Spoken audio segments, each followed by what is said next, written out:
Estamos llegando ya al final del Evangelio de Marcos, que iniciamos en enero del 2019.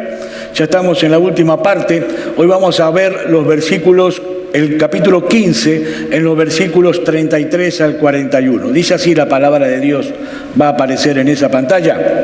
Cuando llegó la hora sexta, hubo oscuridad sobre toda la tierra hasta la hora novena. Y a la hora novena Jesús exclamó con fuerte voz: Eloi, Eloi, lema sabactani, que traducido significa: Dios mío, ¿por qué me has abandonado? Algunos de los que estaban allí al oírlo decían: mirad, a Elías llama. Entonces uno corrió y empapó una esponja en vinagre y poniéndola en una caña le dio a beber, diciendo: dejad, veamos si Elías viene a bajarle. Y Jesús, dando un fuerte grito, expiró. Y el velo del templo se rasgó en dos, de arriba a abajo. Viendo el centurión que estaba frente a él la manera en que expiró, dijo: en verdad este hombre era hijo de Dios. Había también unas mujeres mirando de lejos, entre las que estaban María Magdalena, María la madre de Jacobo el menor y de José, y Salomé, las cuales cuando Jesús estaba en Galilea le seguían y le servían. Y había muchas otras que habían subido con él a Jerusalén. Es palabra de Dios.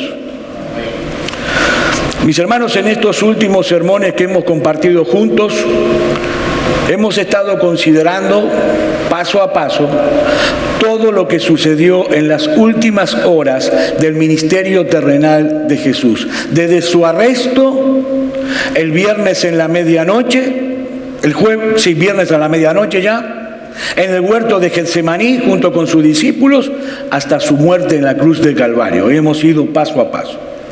Y hemos visto ya que el Señor tuvo que soportar la farsa de dos juicios totalmente irregulares, una avalancha de odio y de desprecio hacia Él. Fue azotado cruelmente, casi hasta morir desangrado, fue avergonzado, fue ridiculizado, fue escupido, fue coronado de espinas y finalmente fue condenado a morir en una cruz siendo absolutamente inocente. Y ante todo ese horror que hemos compartido estos últimos domingos, cualquiera de nosotros puede llegar a hacerse esta pregunta: ¿dónde estaba Dios? Es la misma pregunta que pueden llegar a hacerse muchos cristianos cuando se encuentran en un momento de aflicción, en un problema, en una tragedia como la que estamos viviendo. ¿Dónde está Dios? Mis hermanos, ¿dónde estaba Dios cuando su Hijo estaba sufriendo todo ese horror? ¿Por qué Dios no descendió del cielo a defender a su Hijo? ¿Por qué no destruyó en un abrir y cerrar de ojos a esos blasfemos que estaban acabando con Él? Mis hermanos, ¿dónde estaba Dios? Bueno, la respuesta es que Dios todo el tiempo estuvo allí junto a Jesús. Todo el tiempo. Dios estuvo todo el tiempo al lado de su Hijo, pero no para defenderlo, sino para juzgar en Cristo todos nuestros pecados. Mis hermanos, nosotros debemos contemplar la escena de la cruz a través de las palabras del apóstol Pablo en 2 de Corintios capítulo 5, versículo 19, al comienzo del versículo, a saber que Dios estaba en Cristo reconciliando al mundo consigo mismo. Dios estaba allí, obrando activamente nuestra reconciliación con Él a través de la muerte de su Hijo. Eso es lo que encontramos en el pasaje que yo acabo de leer hace unos pocos minutos y que vamos a estudiar junto en esta mañana a través de 6 escenas trascendentales que yo quiero compartir con ustedes. Y la primera de esas escenas la encontramos en el versículo 33. Cuando llegó la hora sexta, hubo oscuridad sobre toda la tierra hasta la hora novena.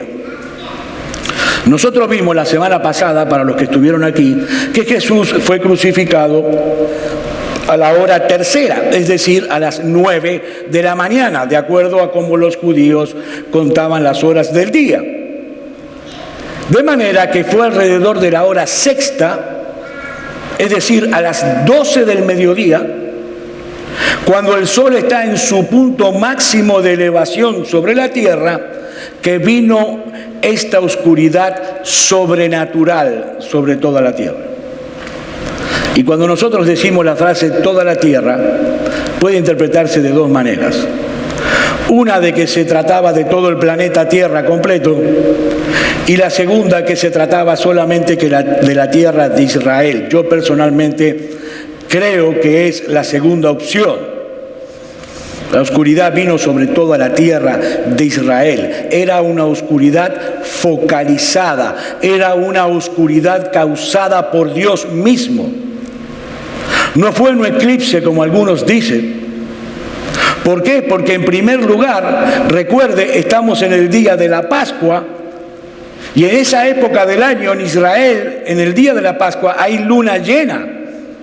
Y si nosotros vamos a la internet, vamos a comprobar rápidamente que nunca hay eclipse solar en luna llena, siempre es en luna nueva. Era imposible que hubiera un eclipse de sol, y sumado a ello, nunca un eclipse solar duró 3 horas. No hay eclipse solar de 3 horas. De manera que era una oscuridad totalmente sobrenatural, causada por Dios, ¿para qué? Para mostrar a través de un fenómeno visible lo que estaba sucediendo a nivel espiritual en el momento en que nuestro Señor Jesucristo estaba dando la vida en la cruz por nosotros. Dios quería mostrar con esa oscuridad qué era lo que estaba sucediendo a nivel espiritual en la cruz. Pero la pregunta es, ¿qué es lo que Dios quería demostrar a través de esa oscuridad? ¿Qué provocó? Bueno, en las Escrituras nosotros podemos ver que siempre se asocia la oscuridad con el juicio de Dios por el pecado.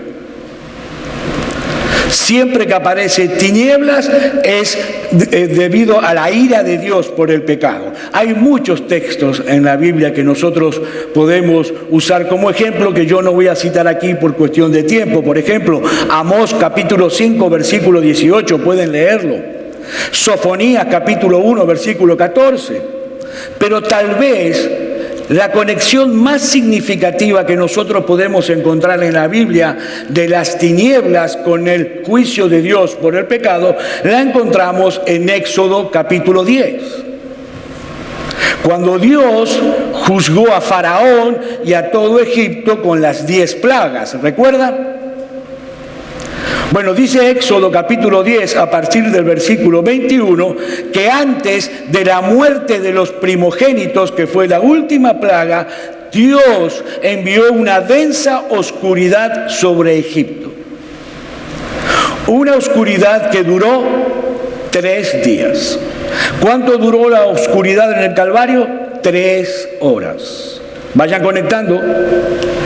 Y que inmediatamente después de ese tiempo de oscuridad, Dios instituyó la celebración de la Pascua. ¿Cuándo murió Cristo? En el día de la Pascua. Van conectando. ¿Qué pasaba en la Pascua? Para los que no recuerdan, en la Pascua los judíos debían sacrificar un cordero. Y el texto es bien explícito en este punto. El cordero debía ser sacrificado entre las 2 tardes. Es decir, exactamente a las 3 de la tarde. Cristo murió a las 3 de la tarde. Ese cordero pascual, que era sacrificado por el pueblo de Israel, preservaba la vida de los primogénitos de Israel cuando viniera el ángel de la muerte. Ese tiempo de oscuridad de 3 horas en la cruz del Calvario se encuentra íntimamente relacionado con esas tinieblas que cubrieron la tierra de Egipto por 3 días. En ese preciso momento en que el verdadero Cordero Pascual estaba siendo inmolado, estaba siendo sacrificado en el altar de la cruz. Y Marcos nos dice, en ese mismo versículo, que el Señor expiró a la hora novena, a las 3 de la tarde, a la misma hora en que eran sacrificados los corderos de la Pascua en Israel. Hermanos, Dios cubrió la tierra de Israel con ese manto de oscuridad para mostrarnos en una forma física lo que estaba sucediendo a nivel espiritual en esa cruz. Mis hermanos, Cristo estaba allí como nuestro sustituto. Él estaba recibiendo en nuestro lugar todo el peso de la ira justa de Dios que merecen nuestros pecados. ¿Saben para qué, mis hermanos? Para que nosotros pudiéramos ser absueltos en el tribunal de Dios. Eso fue lo que sucedió ese viernes por la tarde, cuando Israel se cubrió de oscuridad. El Cordero de Dios estaba sufriendo en 3 horas el infierno eterno de todos aquellos a quienes Él vino a salvar. ¿Tú oíste eso, mi hermano, bien? ¿Oíste bien? El infierno que te tocaba a ti, Jesús lo sufrió en esas 3 horas. Toda la eternidad que merecían tus sufrimientos, condensado solo en 3 horas.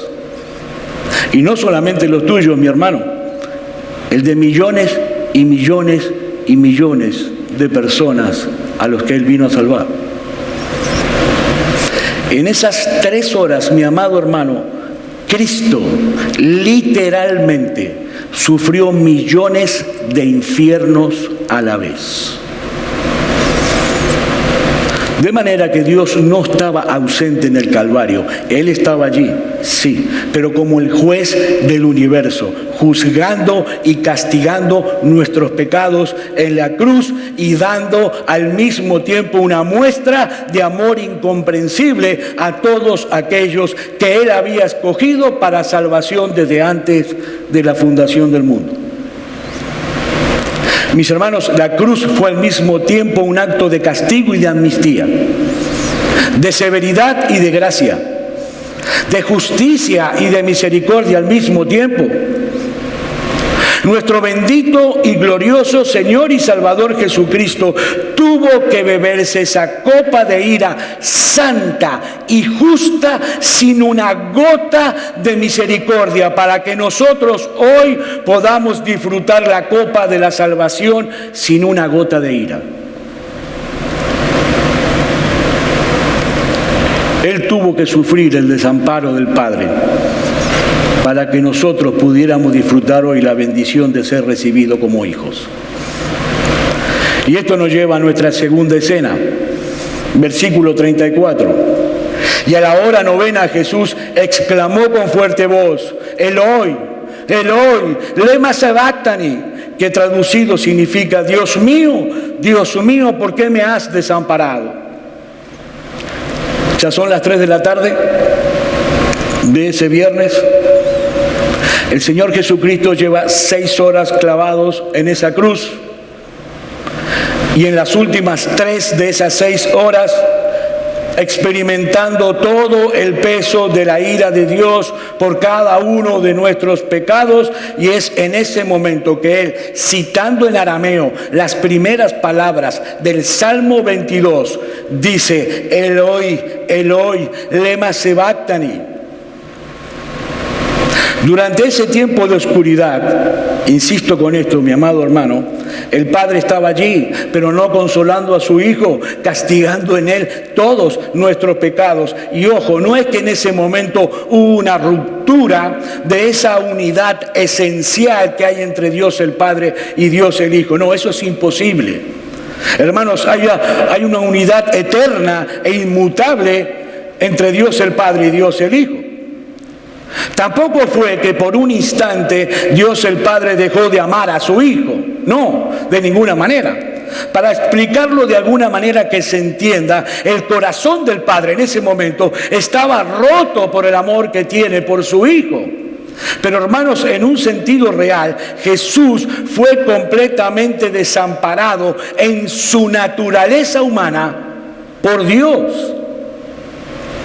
porque el Padre no podía tener ninguna comunión con Él mientras Él estuviera siendo hecho pecado por causa de nosotros.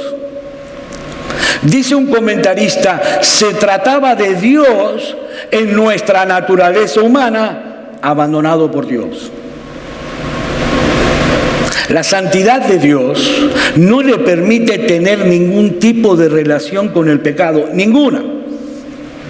Y en ese momento preciso, en esa cruz, Jesús estaba siendo hecho pecado por causa nuestra.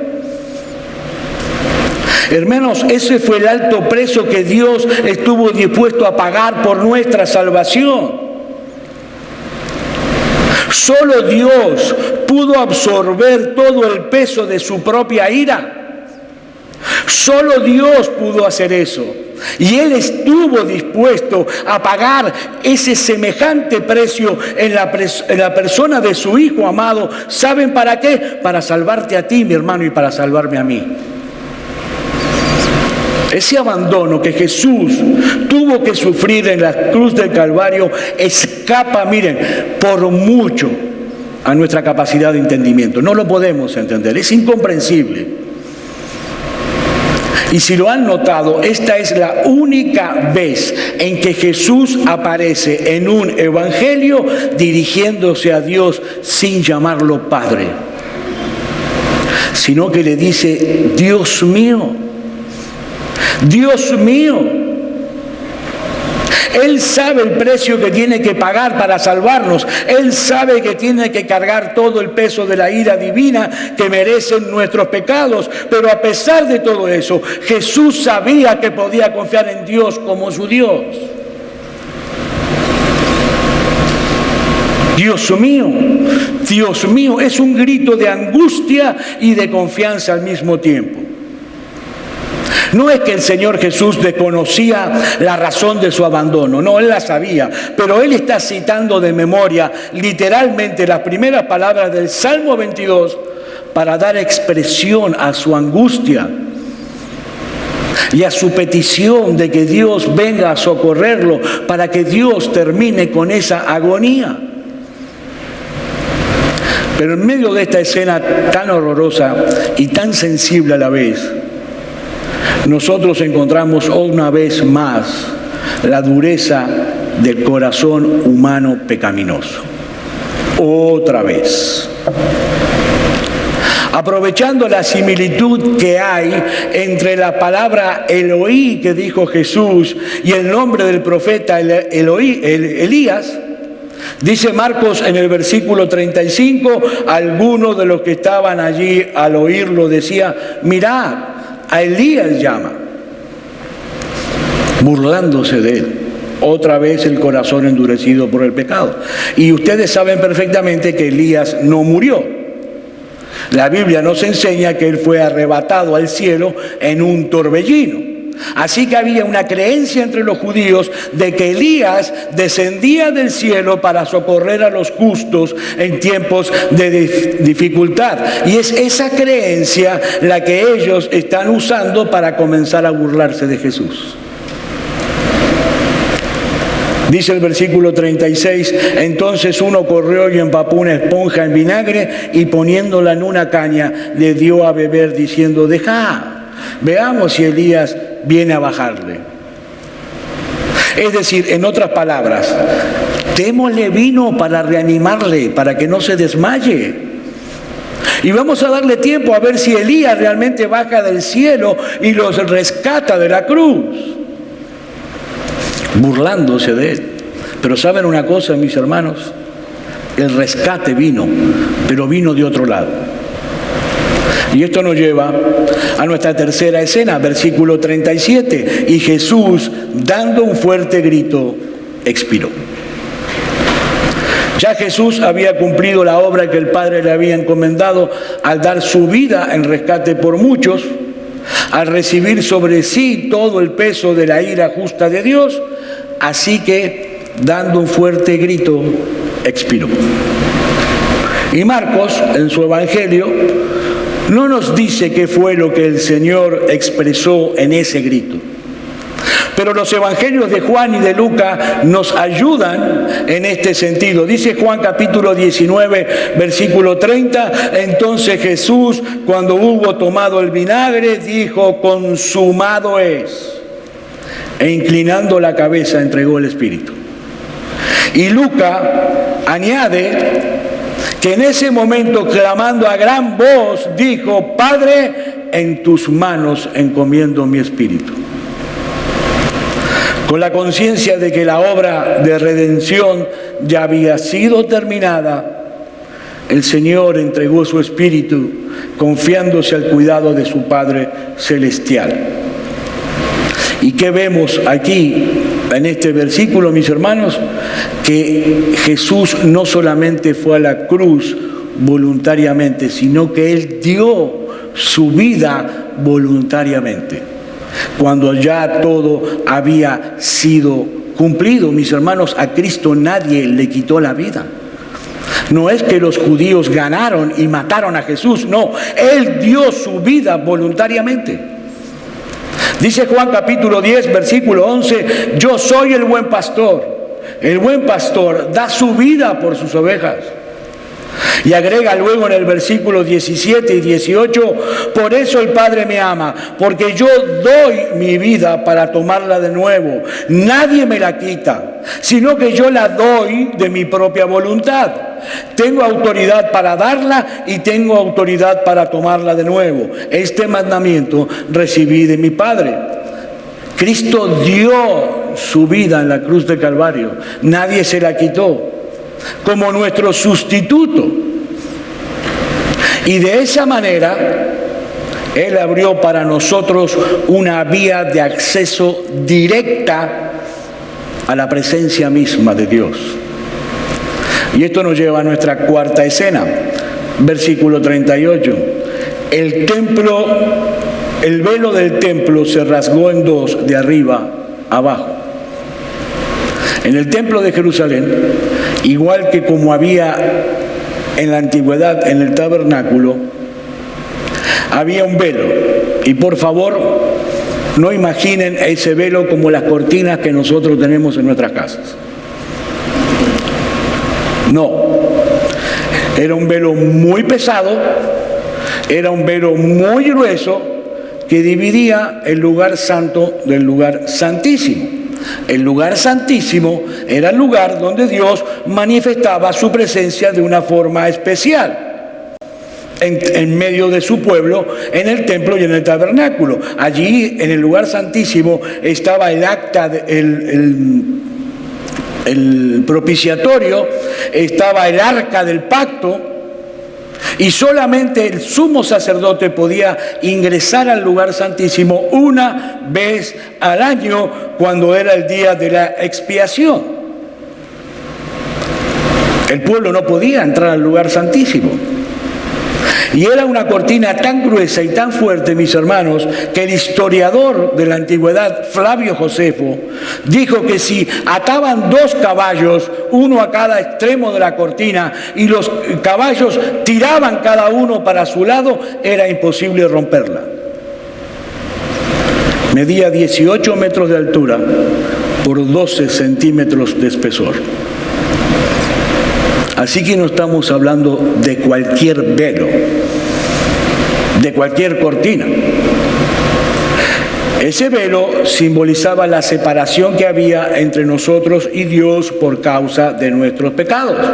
Nosotros no podemos entrar a la presencia de Dios a menos que su justicia perfecta quede totalmente satisfecha, porque Él es un Dios perfectamente santo y Él es un Dios perfectamente justo. Pero ¿saben una cosa, mis hermanos? Gloria a Dios. Gloria a Dios. En el preciso momento en que el Señor Jesús estaba exhalando su último suspiro, esa gruesa cortina se partió en dos, de arriba hacia abajo.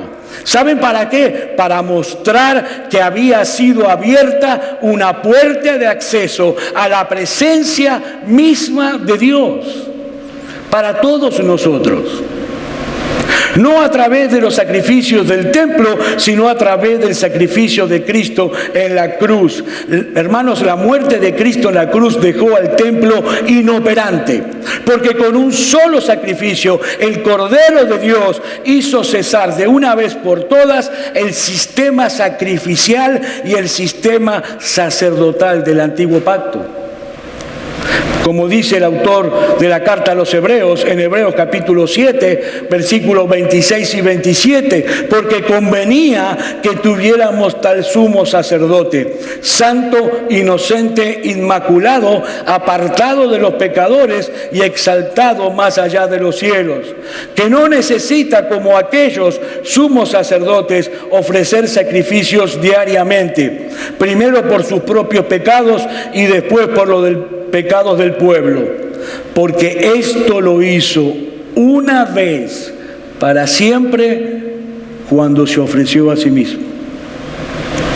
Mis hermanos, hoy nosotros tenemos la plena confianza de entrar al lugar santísimo cuando se nos dé la gana por la sangre de Jesucristo.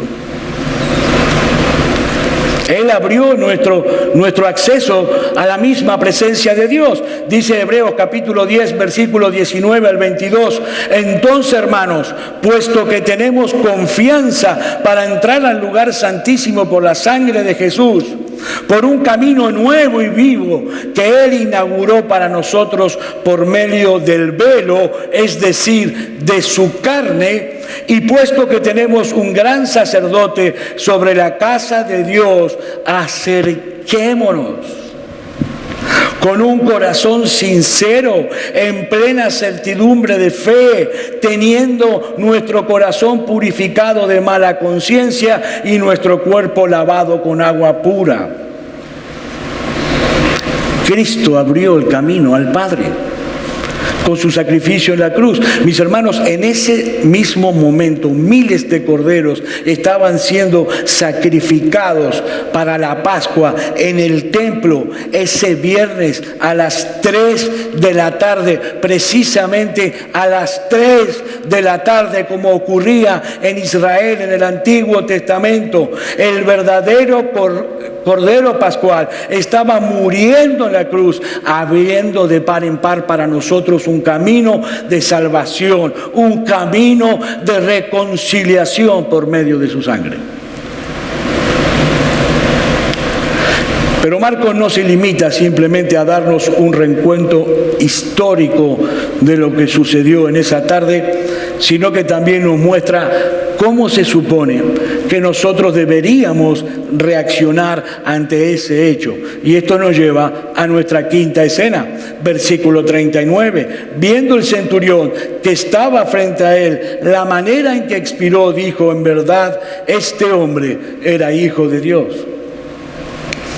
El Evangelio de Mateo nos añade también que este hombre estaba impresionado por los eventos sobrenaturales que habían rodeado la muerte de Jesús. Dice Mateo que en ese momento no solamente las tinieblas cubrieron la tierra, sino que la tierra misma tembló y las rocas se partieron, y algunos justos que habían muerto resucitaron en el preciso momento en que Jesús expiró.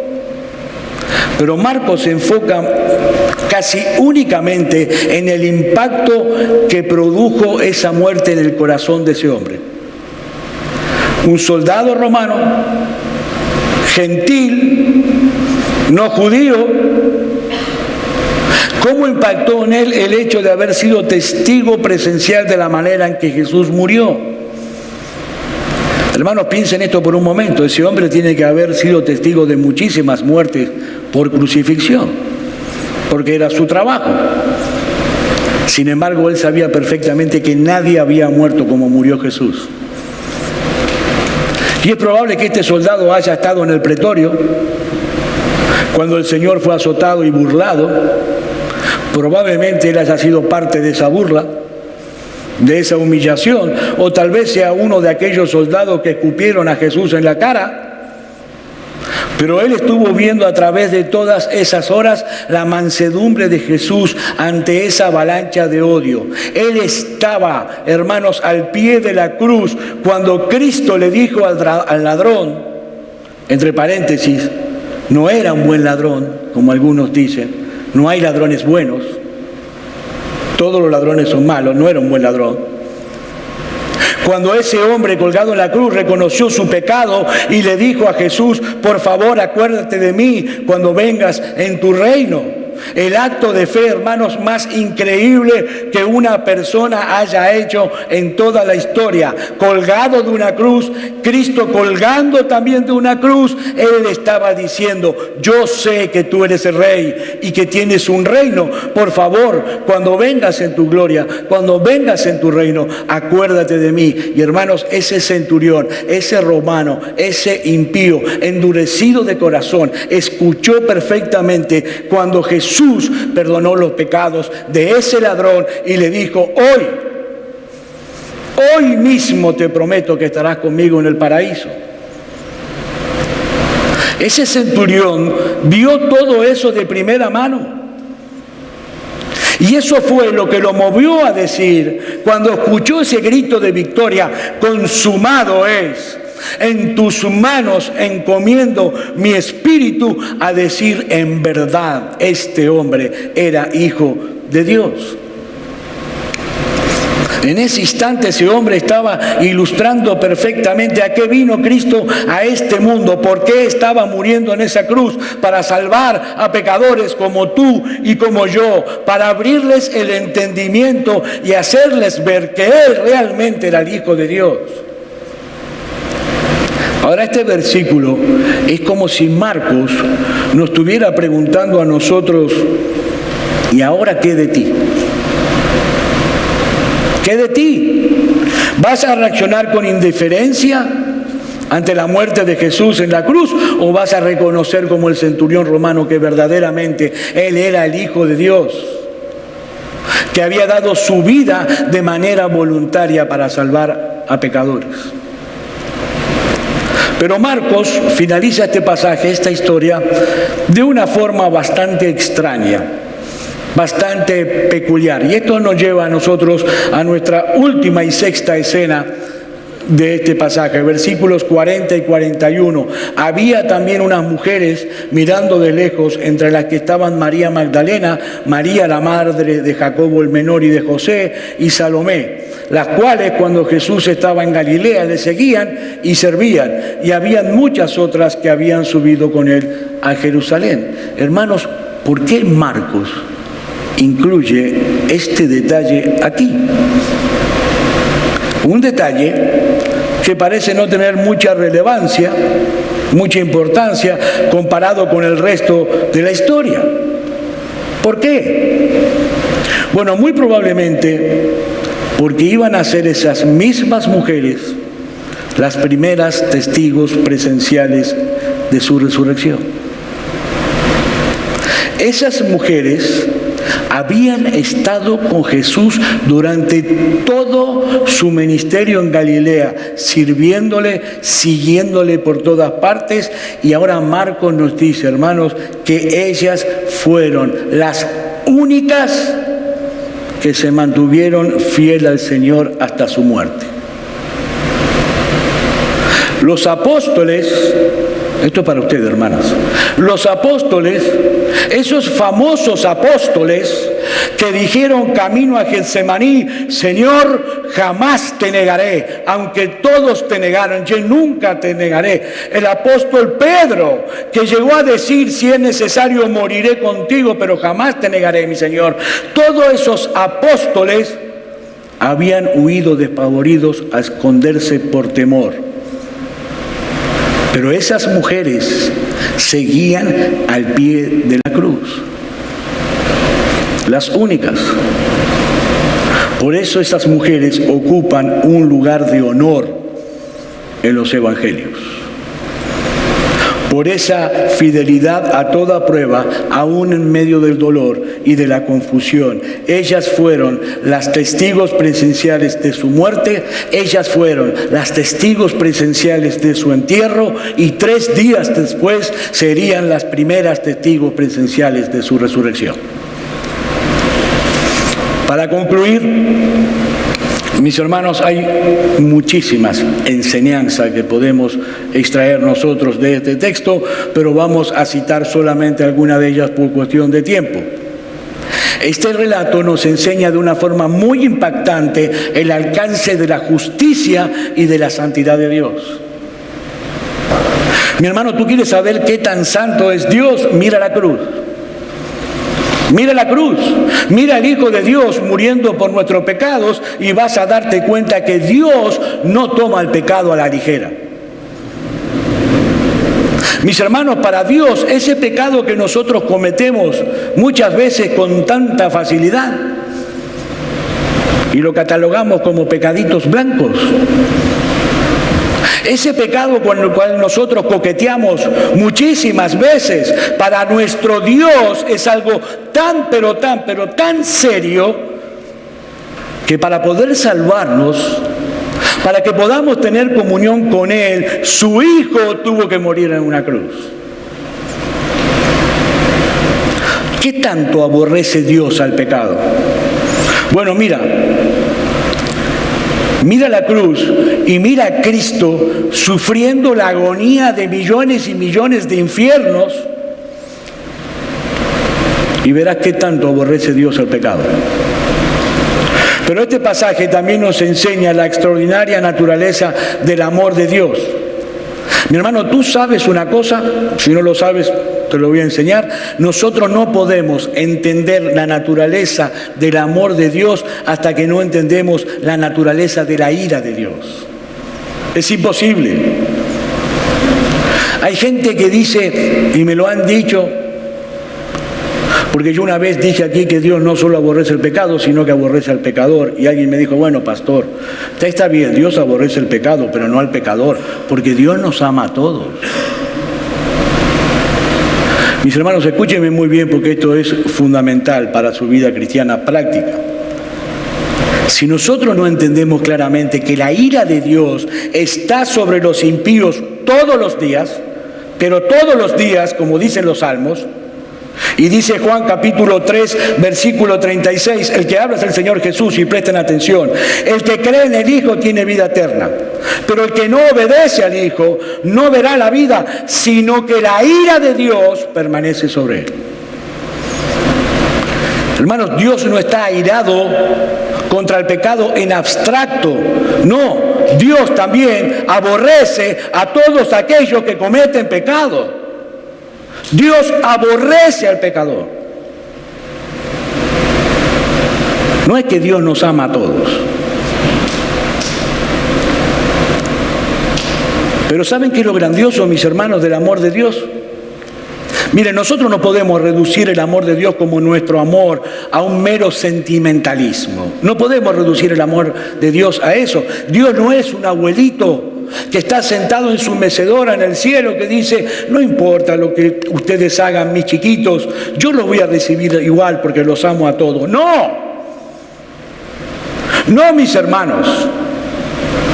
Aquí tenemos a un Dios perfectamente santo, un Dios perfectamente justo, un Dios que no juega con el pecado, un Dios que no puede tener ningún tipo de comunión con el pecador, un Dios que tiene que castigar a los culpables, pero al mismo tiempo interponiendo su amor para que el inocente sufriera en nuestro lugar. Esa es la verdadera naturaleza del amor de Dios. Esa.